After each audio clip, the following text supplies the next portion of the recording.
Hello students, we will start new topic of chapter respiration and circulation. It's transport of CO2. Carbon dioxide is readily soluble in water, means it readily fastly dissolve in water and is transported by RBC and plasma. RBC and plasma, these are the two factors of blood. Plasma is a liquid part of blood and RBC is a cell of blood. In three different forms. First form by plasma in solution form. Second by bicarbonate ion form. And third is that by cells or by RBC. Here first we will see by plasma in solution form. It is near about 7%. Only 7% of CO2 is transported in dissolved form as carbonic acid, which can break down into CO2 and H2. In reaction, CO2 reacts with H2O. Reaction, CO2 reacts with H2O and form H2CO3, which is carbonic acid. Means CO2 is dissolved in water and form carbonic acid, and this carbonic acid is transported nearly 7%. Then second type by plasma in solution form. It is near about 70%. Nearly 70% of carbon dioxide released by the tissue cells and diffuses into the plasma and then into the RBCs. In diagram, in next slide, we will see the diagram. This red color part is nothing but the RBC. It is the cell of blood. Blood having three types of cells, and this pink color part is the liquid part of blood, is nothing but the plasma. These two parts play an important role in the transport of CO2. Here in the RBC, CO2 combines with water in presence of this. In diagram, see, CO2 combines with water and form H2CO3, which is the carbonic acid. But this reaction is carried out in presence of a zinc containing enzyme, carbonic anhydrase. This carbonic anhydrase, which play an important role in the formation of carbonic acid. This carbonic anhydrase only present in RBC, not in the plasma. So, the rate of formation of carbonic acid inside the RBC is very high as compared to its formation in plasma. Why its formation rate is high in RBC? Because this carbonic anhydrase present only in RBC. So, rate of formation is higher in RBC than that of plasma. Then next, this carbonic acid being unstable, almost immediately dissociated. Means this carbonic acid is unstable form. It is readily dissociated. It dissociate into HCO3 minus, means bicarbonate, and H plus ions.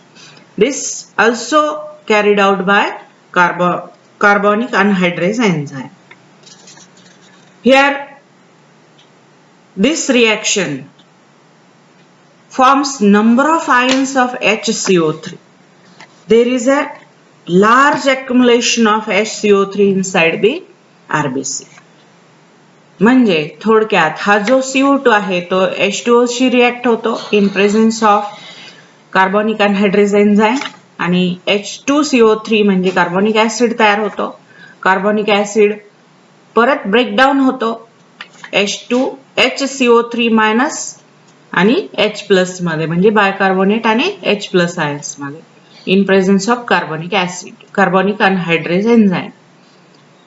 हा जो HCO3 minus ion आहे याचं जे formation हा fast होतं आणि ज्याच्यामुळे याचं अक्युमुलेशन लार्ज होतं कशाच्या आतमध्ये आरबीसीच्या आणि मग तो मूव्ह होऊ लागतो जास्त झालं आरबीसी मध्ये तो मूव्ह होतो कशामध्ये इनटू द प्लाझ्मा.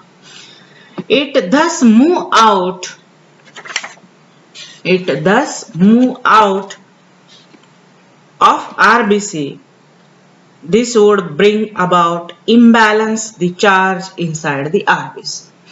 म्हणजे हा जो HCO3 आहे तो प्लाझ्मा मध्ये आला ज्याच्यामुळे RBC चा मायनस आयन्स जे आहेत ते कमी झाले म्हणजे इथे चार्ज इम्बॅलन्स झाला.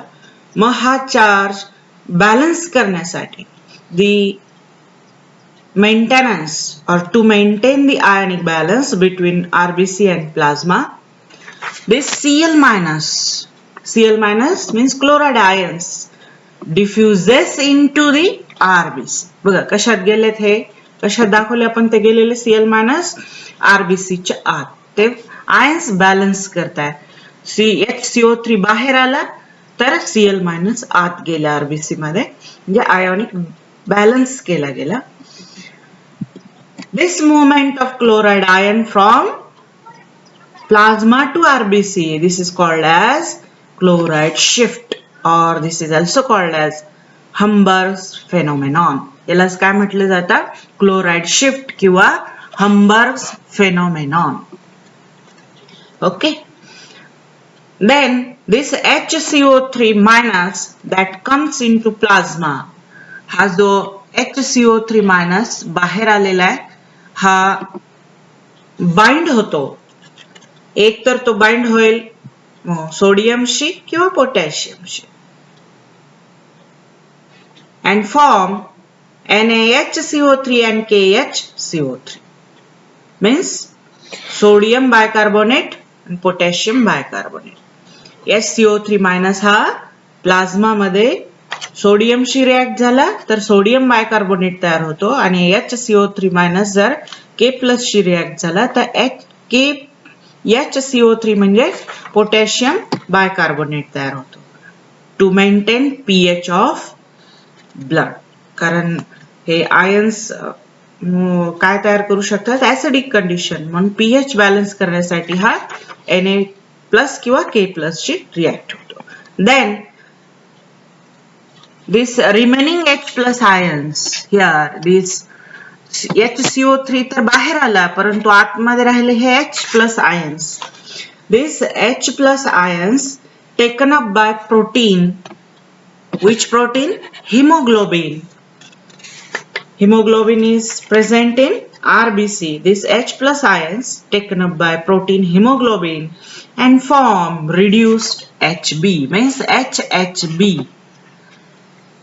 These H+ ions react with Hb and form HHb means reduced hemoglobin or deoxyhemoglobin. जर हे H+ ions जास्त राहिले असते RBC मध्ये तर त्यांनी ऍसिडिक कंडिशन तयार केली असते. इथे H+ वाढले की ऍसिडचं कॉन्सन्ट्रेशन वाढतं ऍसिडिटी वाढली असती RBC च्या आत मग ते बफराइज करायचं काम त्याला कमी करायचं काम कोण करतं इथे हिमोग्लोबिन H+ आयनशी रिएक्ट होतो हिमोग्लोबिन आणि काय तयार होतं इथे HHb म्हणजे डिऑक्सिहिमोग्लोबिन किंवा reduced haemoglobin. Then we will see at the level of lungs.